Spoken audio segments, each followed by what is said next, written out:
তুমি কি জানো, আমাদের ছোট্ট গ্রামে এক মজার কাহিনী আছে। এক ছিল রাখাল ছেলে, নাম তার হাবুল। হাবুল গরু চড়াত, বাঁশি বাজাত, আর মাঝে মাঝে আকাশের দিকে তাকিয়ে ভাবত, আমি যদি তালগাছে উঠে আকাশ ছুঁতে পারতাম। কিন্তু গ্রামের সবাই জানত, মাঠের এক কোণায় এক বিশাল তালগাছ আছে, যার মাথায় একটা পেত্নী থাকে। লোকজন বলত, সে রাতে তালগাছের মাথায় বসে হো হো হো করে হাসে আর নিচে থু থু ফেলে। কিন্তু হাবুল এসব কথায় বিশ্বাস করত না। সে ভাবল, এইসব বাজে কথা, আমি তো ভয় পাই না, একদিন উঠবই তালগাছে। একদিন সত্যি সত্যি সে উঠেই গেল তালগাছের মাথায়। কিন্তু ওমা, তালগাছের মাথায় গিয়ে দেখে একটা পেত্নী আয়েশ করে বসে আছে। তার হাতে একটা বড় তাল। সে সেটা খেতে খেতে বলল, পেত্নী, এই ব্যাটা, তুই এত উপরে কেন? হাবুল, আমি তো আকাশ ছুঁতে এসেছি। পেত্নী, আকাশ ছোঁয়ার কি দরকার? তাল খাও। এই বলে পেত্নী একটা বিশাল তাল ছুঁড়ে মারল হাবুলের দিকে। হাবুল সেটাকে ক্যাচ করতে গিয়ে তালগাছ থেকে পপাত ধরণীতল গড়াগড়ি খেয়ে পড়ল একেবারে গরুর পাশে। গরুগুলো একটু ঘাবড়ে গেল, তারপর হাবুলের দিকে তাকিয়ে চাবাচাবি করতে লাগল, যেন কিছুই হয়নি।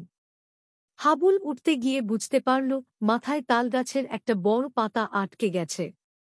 সে সেটা সরাতেই আবার তালগাছের মাথা থেকে সেই পেত্নী চেঁচিয়ে উঠল, পেত্নী, ওই, তোকে তো আমি তাড়িয়ে দিয়েছিলাম, আবার এলি কেন?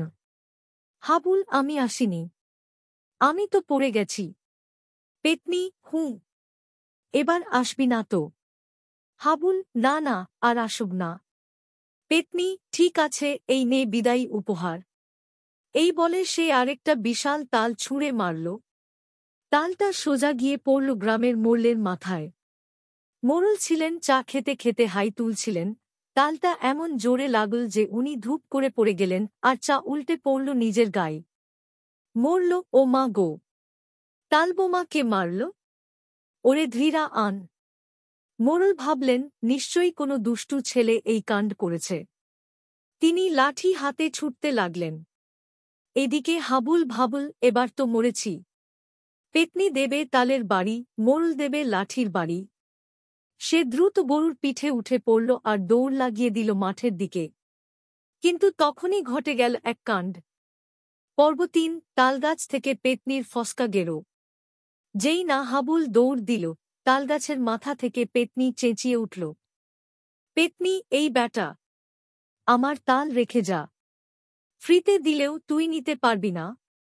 হাবুল ঘাড় ঘুরিয়ে দেখল, পেত্নী গাছের ডালে পা জড়িয়ে ঝুলে আছে, যেন দোলনায় দুলছে। সে এক চোখ বন্ধ করে আরেক চোখ দিয়ে তাকিয়ে বলল, হাবুল, তুমি এত ভয় দেখাও কেন? পেত্নী, ভয় পাইয়ে তোদের মজা দেখি। গ্রামের সবাই ভয় পায়, তুইও পাস। হাবুল, আমি ভয় পাই না। তুমি আসলে ভূতই না, তুমি তো একটা তালখেকো পেত্নী। পেত্নী রেগে আগুন। সে হাত নেড়ে বলল, পেত্নী, ওরে, তুই বড় সাহসী, দাঁড়া তোকে মজা দেখাই। এই বলে সে তালগাছ থেকে লাফ দিল। কিন্তু ওরে সর্বনাশ! ওড়না বাতাসে উল্টে গিয়ে সে তালগাছের ডালে গোঁজ হয়ে ঝুলে রইল। পেত্নী, উফ, কেউ আমাকে নামাও। তালগাছের শিকড়ের কসম, আমি ভালো পেত্নী হব। এদিকে মোড়ল এসে গেছে আর পেত্নী ঝুলে ঝুলে কাঁদছে। পেত্নী তালগাছের ডালে গোঁজ হয়ে ঝুলছে, নিচে মোড়ল লাঠি উঁচিয়ে হাঁপাচ্ছেন, আর হাবুল গরুর পিঠে বসে ফিকফিক করে হাসছে। মোড়ল, এই পেত্নী, তুই আবার কার মাথায় তাল মারলি রে? পেত্নী, আমি তো মজা করছিলাম। এই ছেলেটাই আগে আমাকে তালগাছে বিরক্ত করেছে। মোড়ল, ওরে, তাইলে তোকে শাস্তি দিতেই হবে। মোড়ল ভাবলেন, এই সুযোগে গ্রাম থেকে পেত্নীকে ভাগিয়ে দিলে সবাই খুশি হবে। কিন্তু তখনই পেত্নী ভয় পেয়ে কাঁদতে লাগল। পেত্নী, উহু উহু, আমি আর কোনো ক্ষতি করব না। আমি আসলে একা একা থাকি, তাই দুষ্টুমি করি। এ কথা শুনে সবাই একটু অবাক হল। পেত্নী দুষ্টুমি করে কারণ তার বন্ধু নেই? হাবুল, আচ্ছা, তোমার কোনো বন্ধু নেই?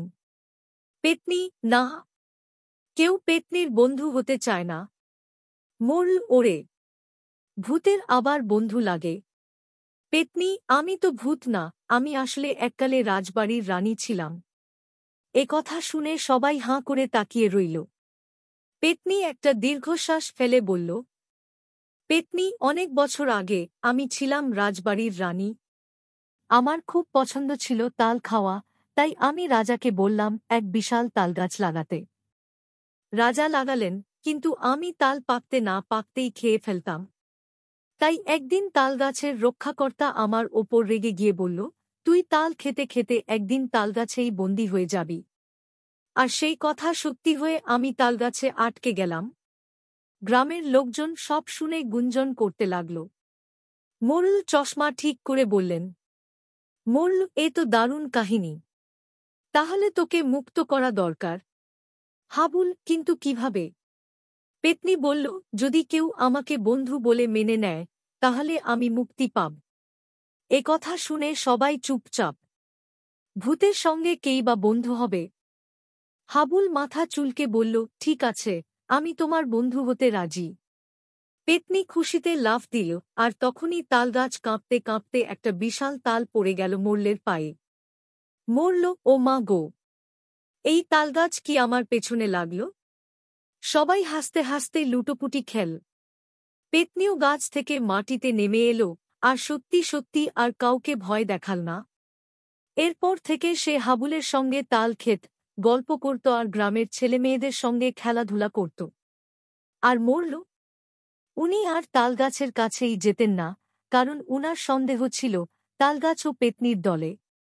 গল্পের শিক্ষা: ভয় পেলে সবকিছু ভূত মনে হয়, কিন্তু ভয় কাটিয়ে বন্ধু বানালে ভূতও বন্ধু হতে পারে।